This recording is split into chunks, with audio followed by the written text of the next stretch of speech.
Good evening, everybody.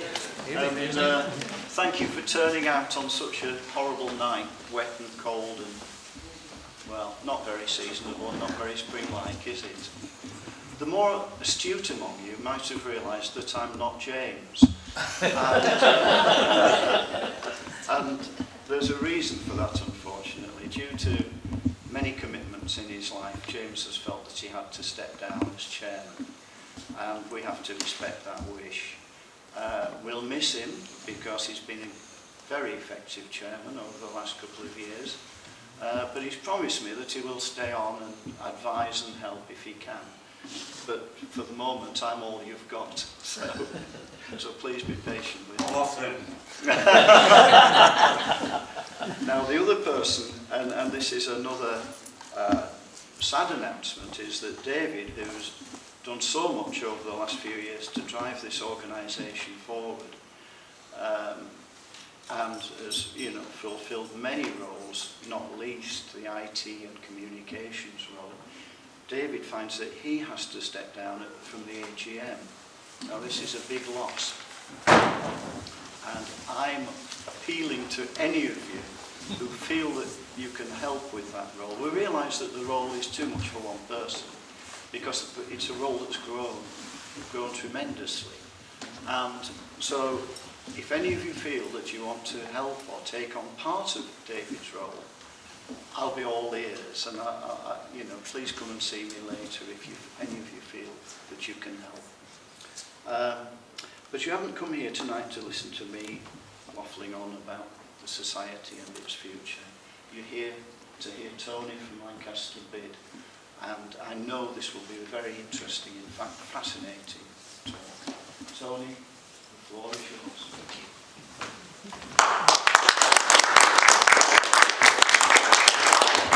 Peter, thanks ladies and gents. I know I've got a microphone, so if you can't hear me, just let me know and I'll go to the mic, but I prefer not to use it, but I will with pleasure. So thanks very much for inviting me today. Really, there's a few faces I do know, and my friend Will at Christmas, we judge some windows together, don't we, Will, and have a good time and a good natter. So apologies if you've heard some of this before.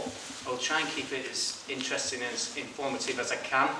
And you know, obviously I'll talk away about all things Lancaster and Lancaster BID, but I would love to answer any questions at the end. I'd also love to, you know, David and I have talked about, there's a lot of mutual things that BID and Lancaster Civic Vision should, can, could work on or lobby on or whatever the terminology is. So, but we'll sort of do that at the end if that's okay with everybody.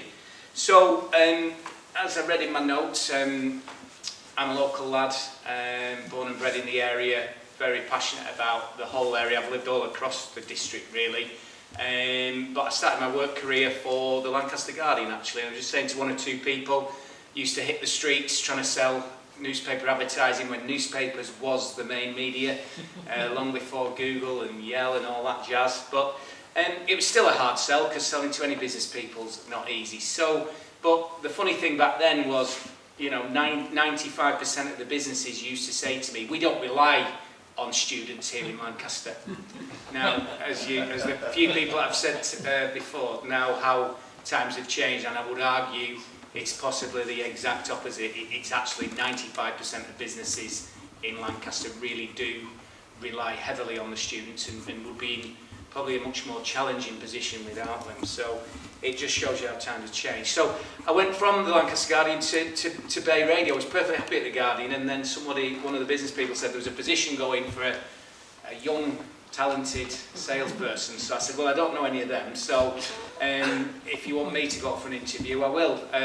So I went down, loved what the Bay had to talk about back then. It was a much more new, fresher media, and absolutely loved my 20 years. I was there 20 years to the day actually. I joined in June the 1st, 1999, and I left on May the 31st, 2019, when Hart unfortunately bought it, took it, this is my opinion, took it from an uber local radio station that whether you liked the music or you didn't, I think the local people had an affection for everything Bay. And I think the biggest part of the Bay, or the biggest compliment I can give the Bay when I look back, did some great work in the floods, promotions and whatever. But the area of the bay, unless you can correct me, the area of the bay didn't really exist back then. And it brought a geographical area close together. Suddenly we knew about what was happening in Barrow in Furness and the lakes, and the people in the lakes knew what was happening in Lancaster. And I think it was really, really important, and it taught me the value, I suppose, of communication and how powerful communication can be. And that's sort of what I'm coming on to. And my time in radio was done, as I say, when Global bought it, they messed it up. I lasted 18 months, and that was probably 17 and a half months too long. But I was very lucky. I was on, because of my position at the radio station, I was asked to be on Lancaster BID's management board. I was the most senior person there. So I accepted. So I found out, I was on there for about a year, and I found out from the inside how the BID sort of ran, the basics, etc. But where I got really lucky, the day after I'd handed my resignation in, the then chair of Lancaster BID, Susan Rutherford from Holden's, who you might remember, messaged all the board saying my predecessor had just handed her notice in. And did I know anybody? Did the group know anybody? Sent the job spec and whatever, and I started reading this job spec. I thought, I can do that. I've done that. Never done that, but I can learn that. And all of a sudden, this job spec looked like, again, it sounds really big-headed. I don't mean it. It just looked like it was sort of written for me, because leaving radio, I told my wife, I'm going to leave radio, and I don't know what I'm doing. I don't know what to do. I sell invisible space, for God's sake. What am I good at? And yet this spec came, and all of a sudden I thought, yeah, okay. Anyway, long story short, I got the job, and I was literally out of work for 3 weeks. I was going to be out, I was planning on having 3-4 months break. I was out of work for 3 weeks. So then I started at the BID, June 2019, and one of the directors said to me, take 6 months, learn the role, you'll work it all out, but give yourself 6 months. And I did, and I thought, I'm getting the hang of this, I quite like it. And then this blooming pandemic came along and absolutely wrecked it all, because all the plans we'd been working on suddenly just became irrelevant. I mean, so irrelevant. And truth be known, and I'll come on to how many, there's 342 bids in the UK. I think it was about 7 or 8 less back then, but the sort of word on the street in big bid world was, oh my God, businesses aren't going to want to pay into this anymore, because they've got to try and keep their doors open and they've got to survive, and why would they want us? Well, bids came to the forefront really. They suddenly worked out that we could be very supportive. We had all the contacts for the local authority. We could help them with, rather than put funding into events, we had funding to pay for distance markers, and which some businesses still use in Lancaster. You might still see them on the floor, and sneeze screens, and all of these things that they knew they needed them in the business but didn't know where to find them, so we did it for them. And we, as I say, it wasn't just us at Lancaster, it was happening nationally. And bids suddenly, I don't know, the bar raised. Businesses became more aware of them, because believe it or not, Lancaster BID now started in 2013. It got in for a 3-year term. It then got in for another 5-year term. And then I started, when did I start? 2019. So, but when I first started going out talking to businesses, what I couldn't believe was all these business people were paying into a bid levy, and I'll tell you about that in a second. But some of them didn't know why they were doing it. They were just asked to do it, so they did. And I used to say to them, well, even if it's only £150 a year, which our minimum levy payer pays, I won't tell you the highest is, but it's up at about £20,000 a year. Wherever you are on that spectrum, going back to my commercial days, I would want to know that I'm paying in for something that is going towards the greater good, but also, what's in it for me? What can you do for me? And these people didn't know. They paid it every year without a sort of care in the world. It really, really surprised me. But also in a pleasant way, it showed that Lancaster businesses were there paying into the greater good and wanted to do things right as a city and town. So I did say that for those, forgive me those who know the process and how it works, but a lot of people don't know how bids are formed. So basically, the majority of them are town or city centre bids. Some are industrial estates, but the majority are towns and city centres. And basically, you adopt a boundary. So in Lancaster, if you sort of go from the bottom Sainsbury's, all the way through town, up to the train station, across to the Waterwitch pub, down to the White Cross, taking Dalton Square in that part of town, that basically is the bid boundary. We believe there's 650, 700 businesses within that area, but some of them, with what we do and how we're set up, really wouldn't benefit from being part of the bid. And I use that example as businesses on White Cross. There's a lot of micro businesses on there, there's a lot of businesses that do, that ship out, so they're not really, they're based in Lancaster, but they don't serve Lancaster. So we decided, apparently back in the early days when the bid was being set up, that we would leave White Cross out for partly political reasons, because those businesses might have said we don't want to bid, but partly because we didn't think we would be able to support them anyway. So it was sort of twofold. So that's the boundary. So you pick your boundary, and then you decide, and it's up to each town or city, is you then decide on the rateable value, because bids get their money from rateable values. So in Lancaster, any business with a rateable value of £10,000 or above pays 1.5% of said rateable value into the pot, and that's how we generate our money.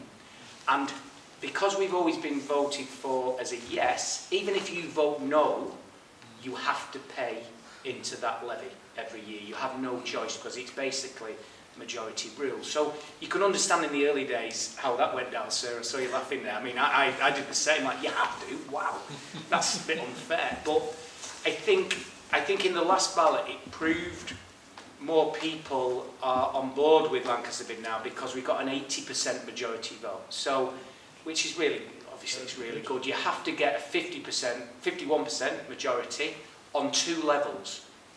And those 2 levels are by number, but they're also by rateable value, because as I alluded to earlier, if you wanted to set up a bid, you could possibly get a majority vote based on all the small businesses, and you would go for your numbers. And then your big businesses, Sainsbury's, TK Maxx, Primark, would all have to come in whether they like it or not. The other way you could do it is you could go to, I think if we went to our 8 or 9 top levy paying businesses, we would have a majority vote on rateable value, because they pay such high figures. So bid legislation is you have to win the majority on both rateable value and by number. And if you fail on one, you're out. So, and as I say, the reason for that is to try and be fair to the nationals and the small businesses. So that's sort of how bids are formed. It's how they're set up. It's how they run. We always run by a business plan. So I brought a few copies, and if you're struggling for sleep, please give it a read. No, I'm only joking. We spent a lot of time and effort on this business plan, and it's 30 pages long, but it has 5 things or 5 pillars that we work on. So realistically, we should not spend £1 on anything unless it's in that business plan. That's because that is what our businesses said. We want you to invest our money in the following ways. And the 5 ways in which we currently spend our money, the first priority for businesses was to market Lancaster as a destination to both visitors and locals alike. So I think, certainly in the last few years, I think we've done a really good job on the locals. I'm really proud of what we've done. You know, 1 or 2 people have said today, really like what you're doing. We see the BID brand out more than we ever did. I'm really pleased with that feedback, because that's what we've been trying to do.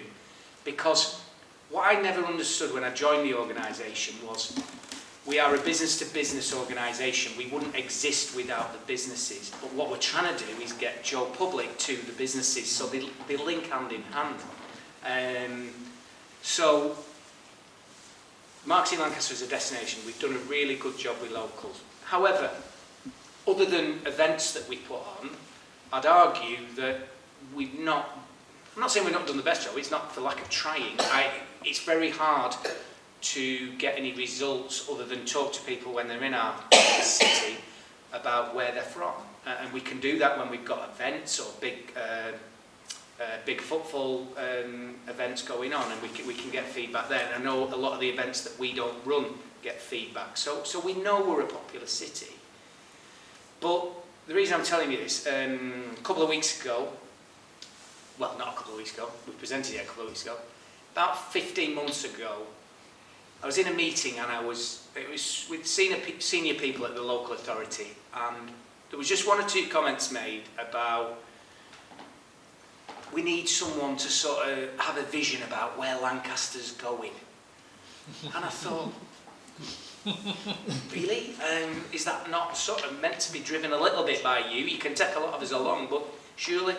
And I started thinking about it at the weekend, and I was just getting more and more frustrated. So I thought, right, sod it, I'm gonna have a think about what we can do.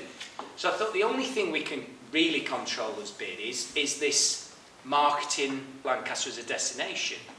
We as BID would love to solve the parking and solve the transport plan and solve derelict buildings that look an absolute eyesore across the city. We'd love to do all that, but we can't do that on our own. So we picked this. So what I decided to do was have a couple of workshop meetings with, first of all, some stakeholders. So when I say stakeholders, I invited Lancaster University, EDF, Stagecoach Buses, a couple of professional service businesses that don't service Lancaster but are interested in Lancaster.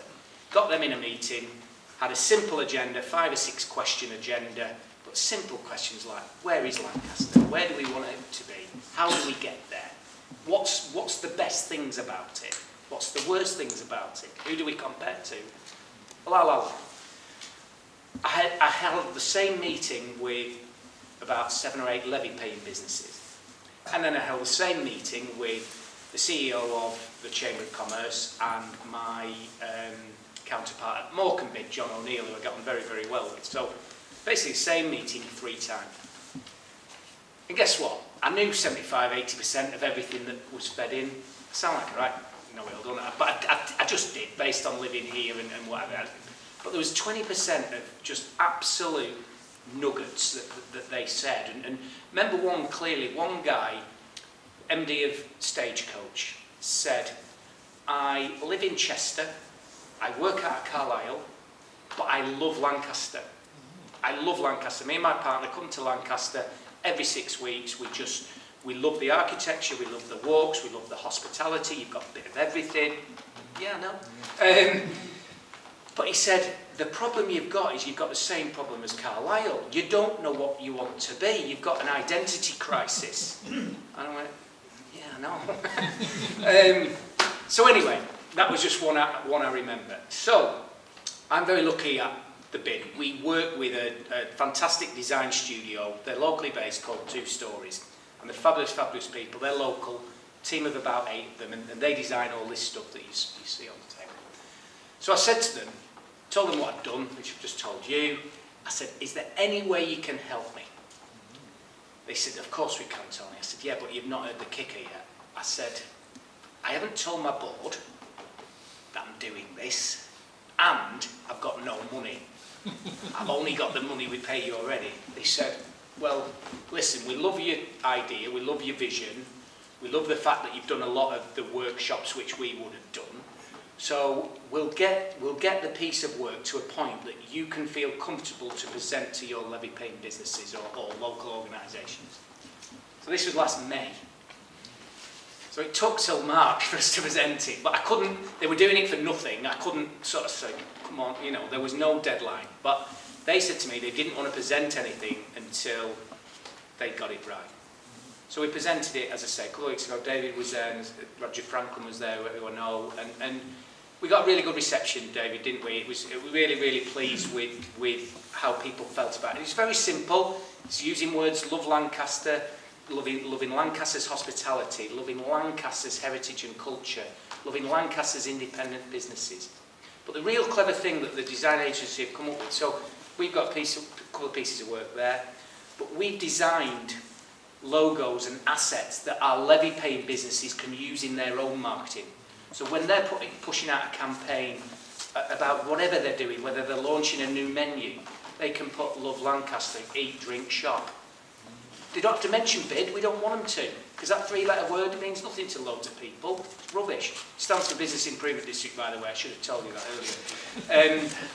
But my point being is that we can do so much, but organically, if a third, a quarter of them levy-paying businesses get on board with what we're trying to do, the Love Lancaster message will eat in.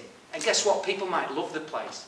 I know you all do. I've just talked to you. We're all passionate about it. There's some, though, that whatever we do, they don't. So, yeah, sadly. So that's a piece of work that we've been really excited to launch. We're just progressing it at the minute. So let's hope it goes further. Number 2 in the business plan is Safe and Secure Lancaster. I know I keep going back to when I joined the BID, and I don't, this isn't all down to me. I've got a good team and I've got a great board and they're very supportive. But back in autumn of 2019, I remember walking in the city centre every day, and I don't think I'm exaggerating. I felt it was like the Wild West in Market Square. I just felt it was just horrendous. It just got terrible with on-street drinking, begging, antisocial behaviour with youths, and I'd got asked to go to a meeting with a crime and loss prevention officer for TK Maxx. Got invited to this meeting. I thought, oh no, he's going to kick off at why he has to pay BID levy every year because you do nothing. It's like the Wild West outside of my business. And if he'd have said that, I'd agreed with him. I don't know what I would have said. Anyway, he just pointed at everything. He said, we want to work with you on getting this better. How can you help? How can you help us? So again, long story short, we got police together, City Council, formed a bit of a committee, Chair of Pub Watch, Tim Tomlinson, formed a bit of a working group and sort of said how we're going to tackle this. So, and we said, let's tackle it all together. So we launched Safe and Secure Lancaster. And really proud of Safe and Secure. There's a lot of really good things in it.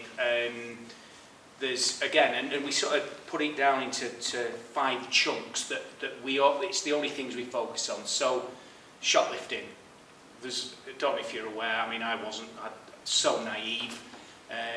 How much shoplifting there goes on in Lancaster, it's unbelievable. It's unbelievable. I'll tell you a statistic, because I like numbers. I won't tell you the business though, because that would be unfair. The back quarter of 2019, they had £32,000 worth stolen out of that shop in Lancaster alone.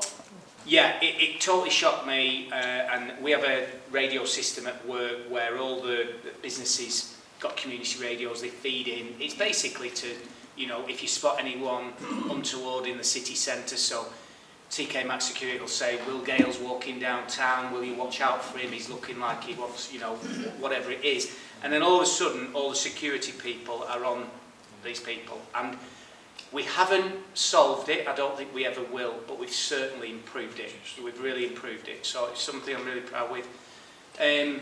We try and work with the council on homeless, you know, cause, and again, I don't want to say to you, you're probably all very aware of it. The problem in Lancaster isn't as big as what it looks. That's right. There's people making a living out of it, and again, the problem is this job. It's made me quite cynical, and you know, I'm all for helping people that need it. I really am. I want to, but what really frustrates me as a person is people that are just taking advantage of really nice people that think they're homeless and they're not. And so we try and work with the City Council and the police on helping out. We launched Street Aid, which is a fantastic thing to try and... We got advised not to tell people not to give people money in the street, because apparently Preston had done that, and people don't like being told who they can and can't give money to, which is absolutely fine. So we took the decision in not using that terminology, but giving people a different way of doing it. So we basically launched Street Aid, where you can donate £3 on your credit card. It goes into a central pot that's run by CVS, and then if anybody needs it, they can apply for money. So, and again, just a quick story for you. The best one I heard was, there was a guy that down on his luck for a few years and used to be an electrician. And then when he wanted to sort his life out, for want of a better term, he wanted to become an electrician again, but things had moved on. So he needed to get a couple of qualifications to be back being able to be an electrician. So Street A paid for the course. The guy passed the course, he's now an electrician, and he sorted it out. That's the kind of thing that I love that for. I thought it was brilliant, and it's one example of a few that I could give you. So we work with homeless.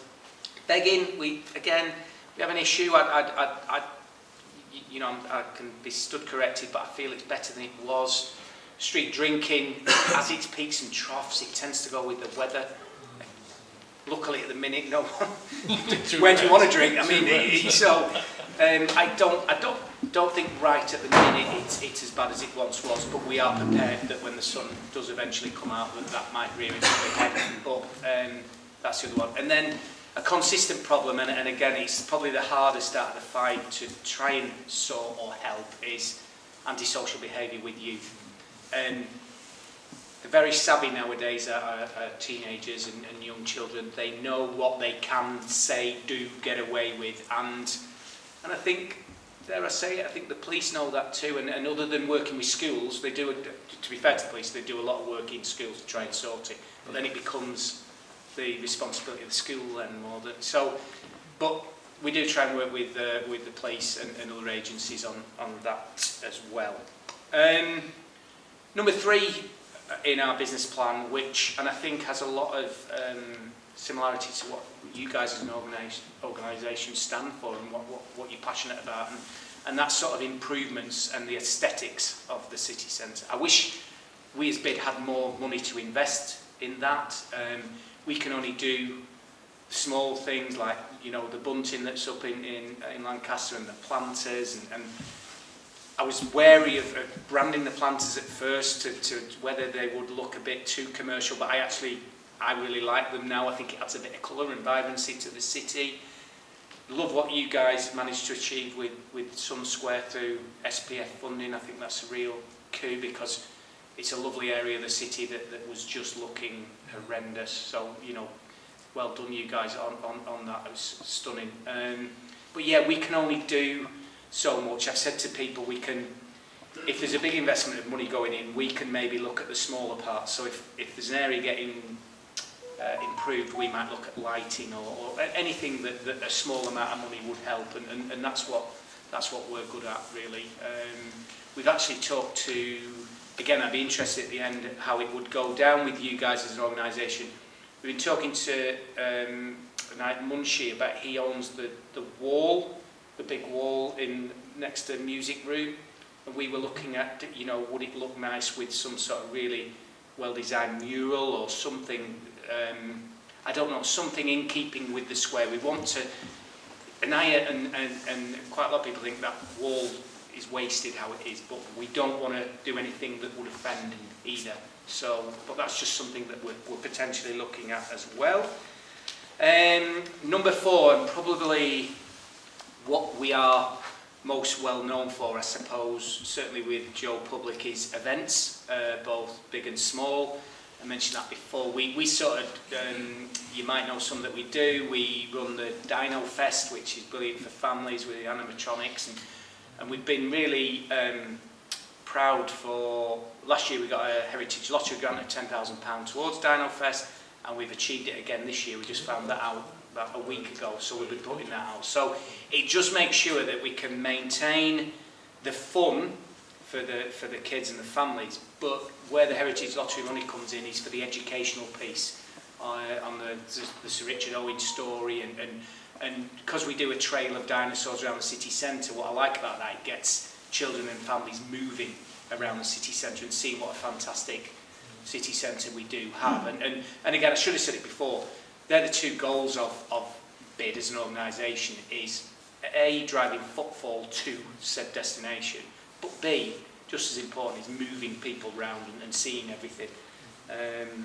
So yeah, Dino Fest, we switch the lights on at Christmas with a stage event, we Reindeer Day, we've worked on talking to a couple of people before within your organisation, we did a really nice project on Rewind, which looked at old businesses in Lancaster from 1972 and before, and then last year we did 1973 to 1999, and people seem to find that really, really interesting. So, and it was a really nice project to work on that. It, again, showed you that in Lancaster there are over 120 businesses or organisations that have been open for 25 years or more. Now, I just think that's a fabulous stat that no one knows I didn't know until we started working on it. I had no idea, but I think it proves that there's longevity in Lancaster, there's loyalty in Lancaster, and there's really good businesses in Lancaster. So that's a really good one. And one I wanted to share with you today, and it's on the back of the new heritage guides that we've done. And it started very small, and it seems to have grown legs, and I really like it, so I just want to share it with you if that's all right. Lancashire Day is on, I think it's November the 27th. I should know. I've lived in Lancashire all my life. I've worked in the commercial industry. I've no idea. It's just a rubbish date that no one wants to do anything on. Yorkshire Day, however, is August the 1st, and everybody in Yorkshire loves it and celebrates it and shouts about it, how brilliant Yorkshire is. And I love them for that. So, having talks with Caroline Dalton at Lancaster City Museum, we just decided to come up with a Lancaster Day. We didn't know when we'd do it, and so Caroline, bless her, did a bit of research, and she realised that on June the 12th in 1193, the official charter for Lancaster was signed. So we picked that day. This year it's a Wednesday, which seems a real weird day to do an event, but we thought we'll start small and we'll see how it goes, and if it's a success in 3 years' time, it'll be on a Saturday, and that'll be great. So, but what we've got all sorts going on. We've got, I think, Roger, you're doing a tour, aren't you, I believe? I think so, yeah. Yeah, excellent. I hope you are, sir, because I've got you in all the material. So,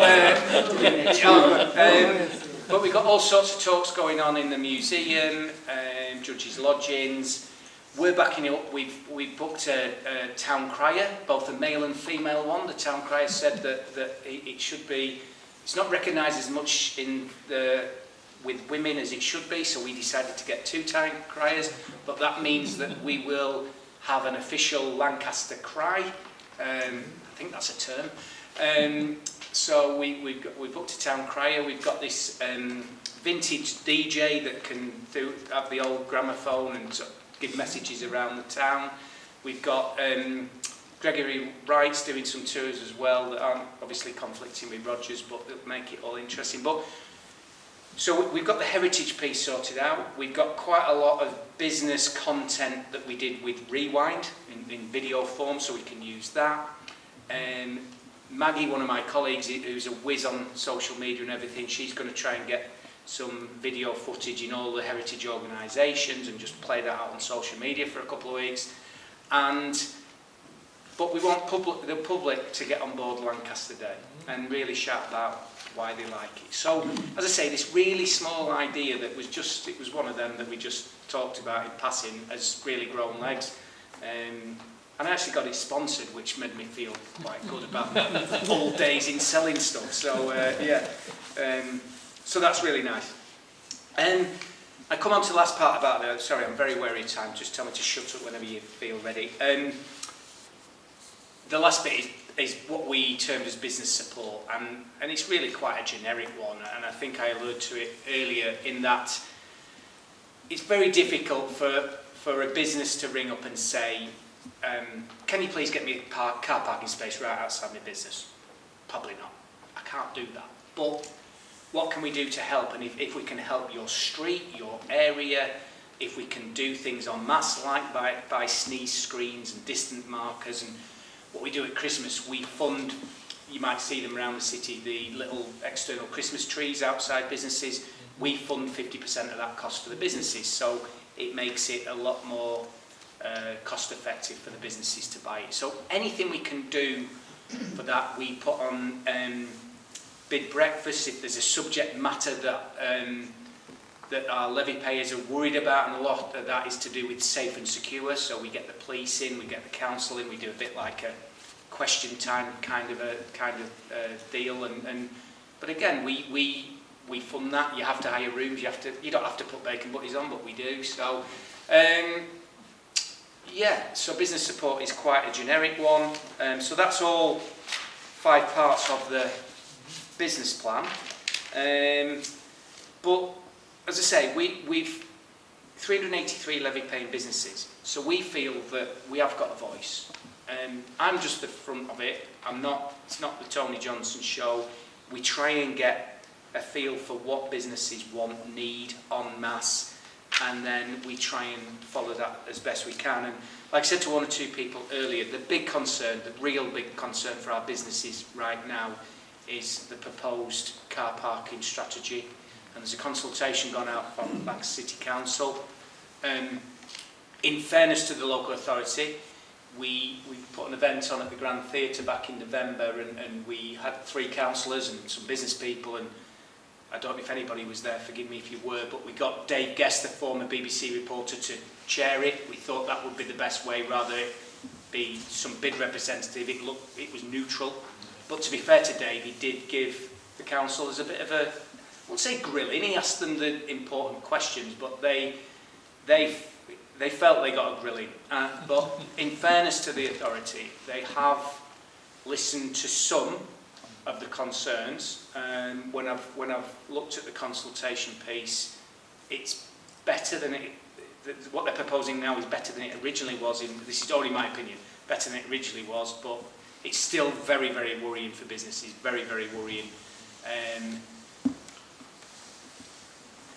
What we've tried to say to the City Council is no one at Lancaster BID is saying there's not a need for more housing in and around the city centre, but you cannot pitch that against car parking. You can't. It's not a fair fight. So we're trying to do the best for our levy payers because they're very worried. And what that worry brings also is lack of investment into the city. You know, who's going to invest in a city because, and I'm not trying to play the environmental card right now is massively important, and I'm not saying that we shouldn't all work to that, but right now across towns and cities, people are choosing cars to go into towns and cities. It just is the way, and unless the City Council can say we are going to sort our buses and our trains and everything else alongside it, and this is our plan to align with it, well, you can't just hope for the best and hope they will both get better. So you can see, as I say, I'm worried about it. I'm worried about it for businesses, but I'm also very selfishly worried about it. Our remit is to drive people into the city centre, and now if we're taking car parking spaces away, does that get in the way of that? So time will tell on that. So, but again, I'm very interested in your thoughts. Church Street safety concerns. I've mentioned this to David before, and it's more bottom of Church Street, Cheapside into North Road, and I've been on a bit of a crusade with city, county and police, but I'm at a point where I've really hit my head against a brick wall. I basically said to them, it is an accident waiting to happen. Somebody's going to get seriously hurt or worse in that area because you've got a build-up of takeaway drivers, youths near McDonald's, pubs and hospitality, vehicles going down there breaking the law all the time.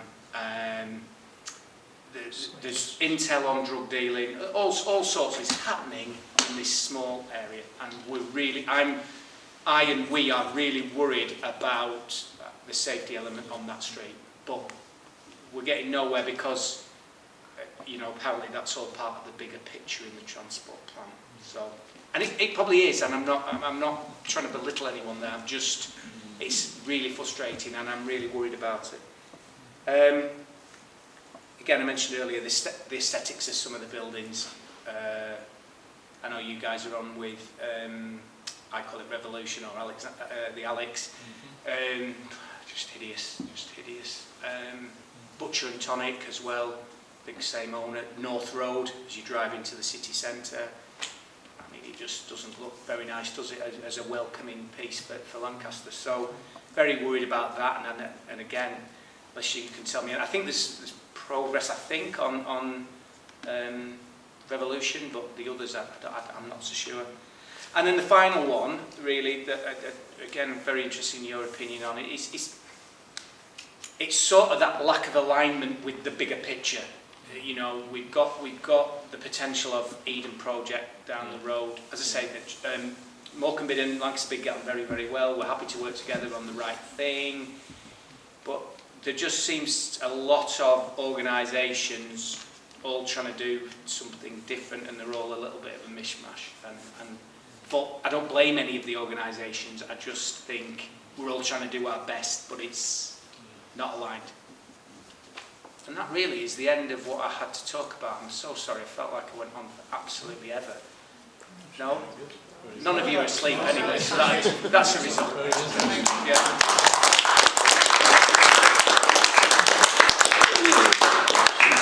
Happy to take questions. Yeah, I'm sure people have absolutely. One straight away. Do front of house at the Grand, Yes. and the audience are so concerned about that. Yes. And I'm sure you will know, just so you know, that the Grand is very concerned about the lack of car park spaces that will be happening. One of my huge big bears, takeaways in Lancaster, their delivery cyclists. Yeah. I must be the only person who pushes their bike through the centre. And there is nobody stopping these very, very dangerous young people who have no lights, who have no helmets. And I have stopped one and said, please, could you get some lights on your bike? I am worried for you. Yeah. Something has to happen. Yeah, and I think I agree with you 100% because I see it every day. And I go back to it's an accident waiting to happen. If you get hit by one of them, land wrong, you're not in a good place, are you? Yeah. And it's galore and it's commonplace. And the other thing they do, they tend to ride while looking at the phone because they don't know where the delivery. You know, it is terrible. The police are very aware of it. They don't know what to do. The simple answer is they don't, and I think it's a national problem because I think, is it Uber Eats or one of the chains has changed their model to try and get people out of cars onto bikes. You know, instead of having the smart cars or the smaller cars, which cause a problem anyway because they just abandon them anywhere, they're taking bikes now. And I'm with you 100%. I've mentioned it. We've mentioned it to the police loads of times. Nobody has got any thoughts on it. Nobody. I don't know what to say. I know it's really difficult. I don't know why, because they're independent, aren't they? Apparently, so they're not employed by Uber Eats, who could actually say, you need a helmet, like a scaffolder needs a helmet and hard boots. Yep. That could be done. Yeah. And it's probably not your business, Tony, but just kick the right answers in the right. The thing we keep trying to do, what we try and do whenever we get in nowhere, we keep trying to turn the key, pick the scab, whatever the saying is. We don't go away on things like that because we realise they're important. And my worry is, as I say, if it was getting better, I wouldn't be worried. It's getting worse. I agree with you 100%, madam. I really, really do. Just going back to your point on the Grand, I've got a meeting with Mark Hutton and Ellie next Friday. We're just, what's the right word? Getting our ducks in a row, I suppose. We agree on a lot of things, and as I say, we need to be careful because we can't really go down the political line. But we know that the Grand's concerns are the concerns of many other businesses and organisations. So, you know, we can sort of bang that on. Will? No, you're not having your favourite window. It's always last on your list. You've been very diplomatic, and I appreciate that, about the police in all of your responses. Yeah. But it seems that the police presence on the ground is very low unless there's a big incident, in which case cars race through detonized bits and there's a van and 3 vehicles there. Some of the things that you've been talking about, safety and security, and the issue that's just been raised, could be better solved by police presence as pedestrian patrolling. Yeah. And I wondered if you'd made any progress with bobbies on the beat. The progress we made was that there was a bobby on the beat in the city centre. He was well known, and he was well known to the people he should be well known with. They didn't mess with him, a guy called Matt Betts, quite I dare say, old-fashioned cop. We then had 5 months where we didn't have a bobby on the city centre, well, believe it or not. we had to write to more senior person at Lancaster to try and say, because the excuse we were getting, Morecambe need them right now. And I'm not saying Morecambe don't, but how can we not have a bobby on the beat 7 days a week in Lancaster City Centre at Christmas, all the events going on? I mean, anyway, fair play to Craig, Kirkbride I think he's called. Craig managed to get that sorted, and Sean Foster, thank you. Yeah, Sean started in February. So that's sort of a result. I've got to be very careful, Will, as you know. I suppose it's a real compliment to the bid warden system we run in that I've got to tell you that, by the way. We employ someone to be the eyes and ears of the streets 48 hours a week, and they communicate on the radio and help PCSLs and whatever. Compliment to us is seem to just let Max get on with it. He's called Max because he's very good. And he looks authoritative. We made sure he looked authoritative and he's protected. But I'm with you. I don't know. And the frustration, Will, all I hear is we're under-resourced. We're under-resourced all the time. So on sort of anecdotal evidence, does Max get a quicker response? Because that obviously is important. Max is identifying problems. Yeah, and I think, again, sometimes as I say, it's a real compliment. The businesses, Max is the go-to. It's not, we had an incident in one of the shops where someone had a knife. Now that's just a 999 straight off, no question of that. Bid warden, someone in such and such with a knife. So we had to produce a document to sort of say, this is who you ring when you've got this going on. Bid warden can do that, because the only other problem we've sort of said to the police and the local authority, there is towns and cities that give wardens more powers. And I'm not saying, take them down a dark alley. I'm just saying they give them what they call CBOs, and you can ticket them there and then. Yeah. I believe in towns and cities that have used them, these people never pay the fines, but sometimes it can act as a deterrent. You're basically getting a warning, and you seem to be getting a warning, and you seem to be getting in trouble, and I don't know. Again, it's another worry because I just keep getting told we've no resource. And yet, lots of businesses and organisations have very little resource, but they still get things done. Yeah. Sorry, I realise this is getting filmed and I'm slating everybody, aren't I?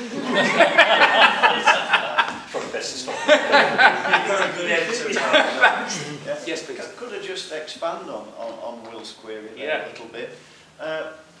Into the overnight situation in Lancaster, because there's been some pretty horrendous break-ins in shops over the last year or so. Yep. I know of two personally where I've been on the margin of it because I'm a landlord and I know the properties. Yep. Some of those break-ins, one of them took a lot of effort and went on for a long time because they actually smashed the front door to pieces. It was a very substantial door. So they used some form of battering ram. They must have been there an awful long time making a heck of a racket. Yeah. But they still got in and they still stole the till, which unfortunately the owner had left money in, which was silly. Yeah. And they had time to do that. Yeah. But nothing ever happened. And it was all very well recorded on CCTV. Yeah. Yeah. It's and it is, I think, that lack of fear. You can do it. You can spend 20 minutes battering a door to pieces and you know you'll be all right. It's a worry. It is a worry, and it goes hand in hand with, I mentioned shoplifting, didn't I? So there's people just blatantly walking, I'll say the brand name, they walk in Marks and Spencer's, they help themselves to some beef, put it down the trout and they walk out and nothing gets done. No. Because some of the national companies don't want their security what's the word they use? They try and get them to deter them. Not. But if they actually have something on them, it's more or less, well, we might as well let it go because it's less bother for them and they just get issues. The problem is, Peter, just like your point, people think it's so easy. Yeah. So easy. It's what's the term? It's bottom up to me. Yeah. Bottom up. If you're a good citizen and you do, I fancy nicking some beef and get caught. I mean, it's just like, yeah, I don't know. I don't know how to answer the question. It's frustrating. I mean, the only thing I can tell you on the flip side of that, Tim Tomlinson was the ones with White Cross. He had a break-in about 10 days ago. It was caught on CCTV. The guy took an empty safe, but he got the police saw it on CCTV as it was happening, and they actually got him on the canal. They got him that quick. And Tim was saying this morning at the pub watch meeting that he was actually in prison, given a 6-month sentence about 48 hours later. Even Tim couldn't believe it. I mean, so caused £1,000 worth of damage. Again, I get on very well with Tim, so talk a lot to him. And I said, oh, you claim on insurance, it's not worth it. So it still cost him £1,000 to his business, but at least he's got the peace of mind that the guy's got 6 months. But this is what business people have to deal with. On a, you mentioned it at Christmas. Yeah. Arteria, Viva Interiors, Christmas type shops get the windows smashed in on the 22nd of December. Merry Christmas. It's just not, it's horrible, and it's, as I say, it makes you cynical. It does make you cynical. I used to be an alright guy, didn't I, Will? Amy. Yeah, thanks. Really interesting. I just want to kind of move the conversation on, if I may. So you were saying one of your frustrations, if you like, is lots of people in the space. Yeah. And I was kind of reflecting, in Lancaster, so much happening. We've just had the literature festival, we've got the music festival, we've got all the great stuff you do. We've got the private enterprise stuff like Lancaster on Ice and all that stuff. But it seems there's a lack of, if I wanted to go somewhere to find out what's happening in Lancaster, why I should come here, it feels there's a lack of coordination. Maybe there is, but I'm not aware of it. A single point to go to say, what's happening in Lancaster, what's happening this week, next week, the other week, because we think we've got lots of fingers in the pie. Now, I'm not saying it's your responsibility, no, but it just feels that's a big gap in pulling everything together and promoting it out. Yeah. Visitor information centre, perhaps. That's an idea. Yeah, it was interesting, and I think, in fact, you, David, might have even made the point along with others at that meeting, was we wouldn't have been bothered, Amy, if we've come up with this concept. If the local authority love the concept and they want to use Love Heysham, Love Morecambe and love the Loon Valley, we're not going to get pressures on it. We just want the area to thrive, because guess what? If visitors to come to Morecambe or the Loon Valley or Heysham, a lot of them will come to Lancaster, because you'll find out about it, won't you? I always tell the story. I'd never been to Cornwall until lockdown. I went to Cornwall for the first time. Me and my wife were stopping in near the Eden Project, so let's go to Eden, have a look. And we'll go from there to Land's End. I looked, it was like, it takes an hour and a half to get. I couldn't believe how massive Cornwall was, because I've not really done any research. I just thought everything would be on map, but it's not. And yet, what we've got as a district, is 4 miles between Morecambe and Lancaster. They couldn't be more different. Yeah. That's a blooming good selling point. It's a massive selling point. Yeah. Anyway, God. Anything else, anybody? No? Well, I'll just pick up about, especially on what you've just finished on, is about learning from other areas which are doing well, or apparently doing quite well. And there's other places that I'm familiar with, only too familiar with, which have really struggled because there's no big type organisation. I talk like Bolton or Accrington. Where you get the positive images which are coming from the round Hebden Bridge. And now I'm sure you can pick all sorts of other examples of where Lancaster or other districts can really learn from. The Lancashire districts really need to learn from. They do, and again, I think it's a really good point Nick, and we do. I think what I really like about sort of bids are set up usually with one manager, and I'm lucky I've got 2 part-time staff. Some bids only have the manager, they work on their own. Some of the bigger cities can afford more people, but it's quite a lonely job. Where you've got 383 what a piece of you and everything like that, and they think that and they think that, and it's quite hard. And I wouldn't have been able to do it years ago, it's only because of my age. But my point being that the bid network's really close, so I'm part of Bid Managers of the North, so we meet up every quarter. There's about 15 in the group, and we usually get 10 or 12. We take it in turns. We held the last meeting in Lancaster in January. And one great thing was, a lot of the bid managers had never been to Lancaster before. That's not a great thing, but when they had a walk round, when I showed them it, they loved it. And that was on a wet Tuesday in January, you know. So we do talk, we do share ideas. There are dino festivals in every town and city everywhere now. I think that's a big thing. But we do share success stories, concerns.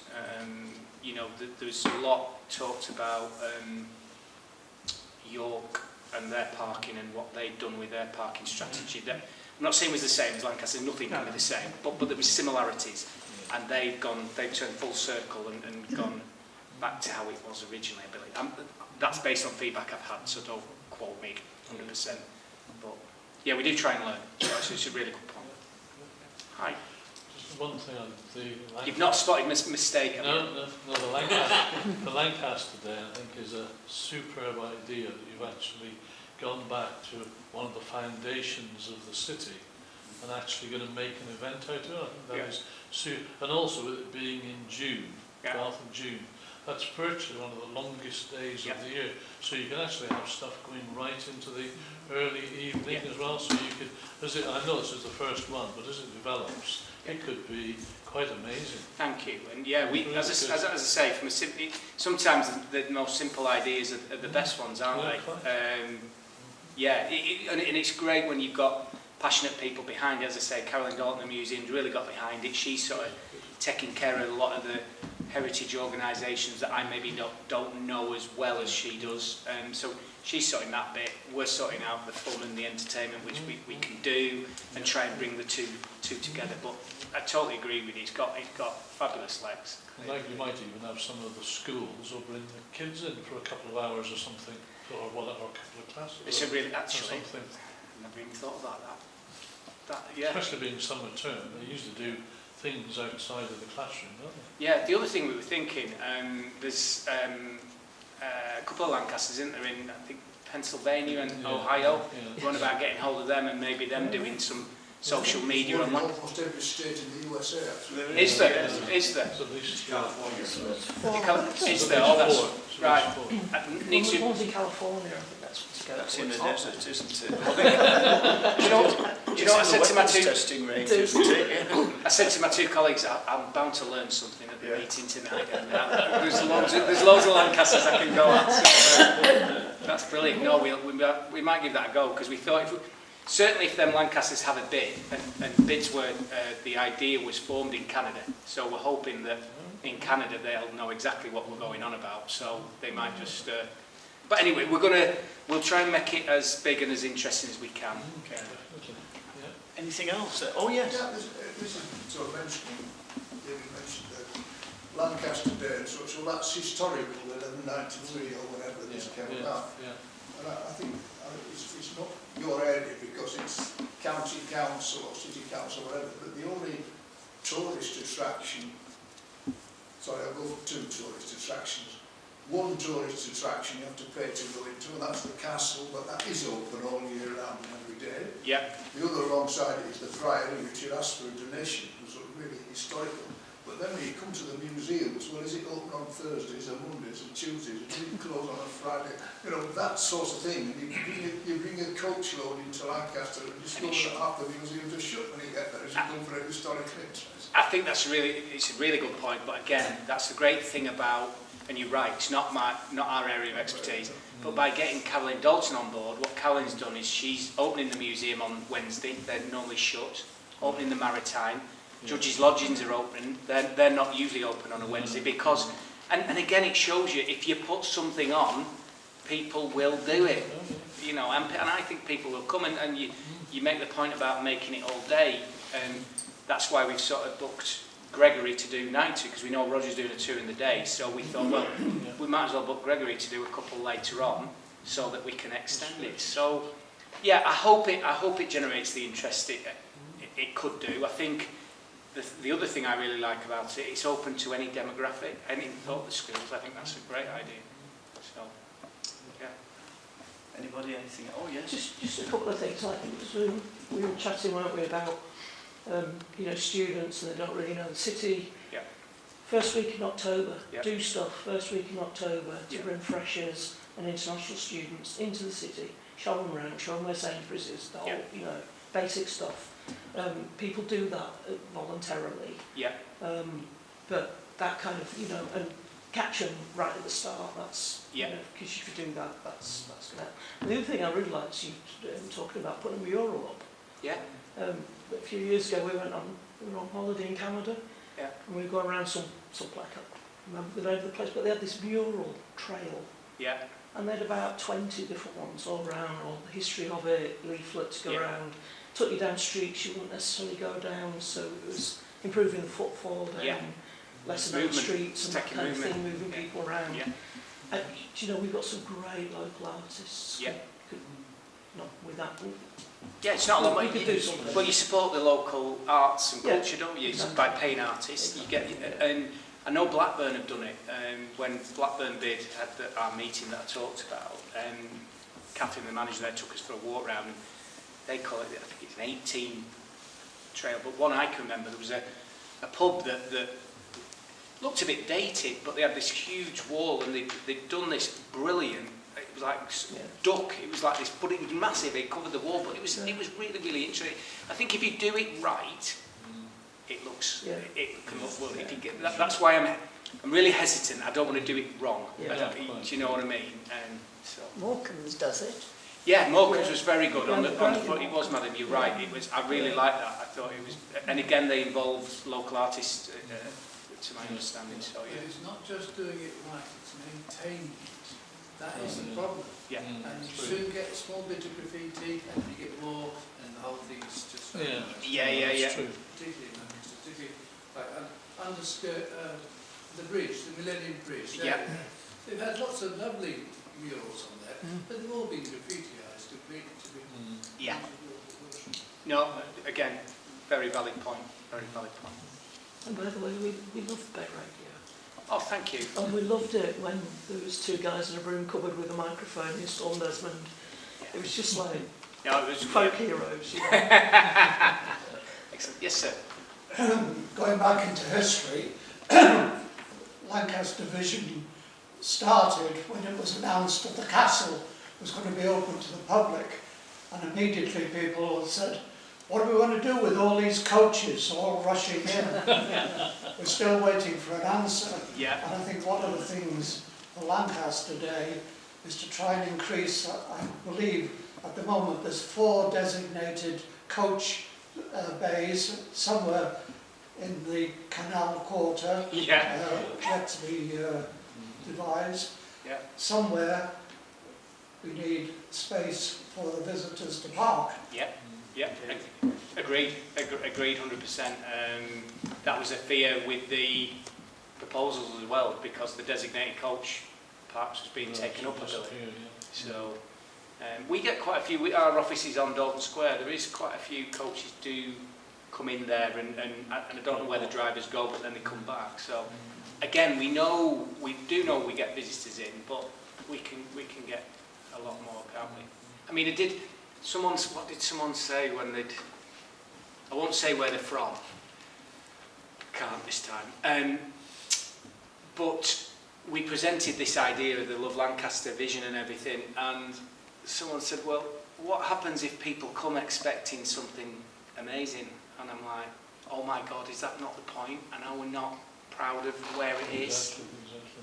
Exactly. If we're not, we might as well just all pack in. As I say, we're very, very fortunate. We said earlier, didn't we? We just don't shout loud enough about it.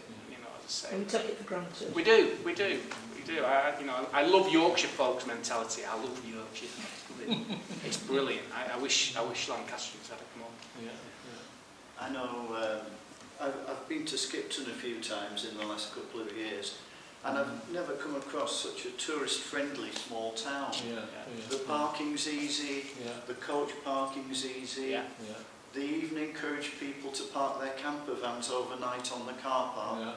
Whereas here, you tend to, people say, oh, we don't want them coming. You know, we have to decide what we want. And Skipton got, in my opinion, got it absolutely right. I'd suggest a cultural visit to Skipton one day where we can look at this thing. We can learn. We can really learn. Tony, thank you very much.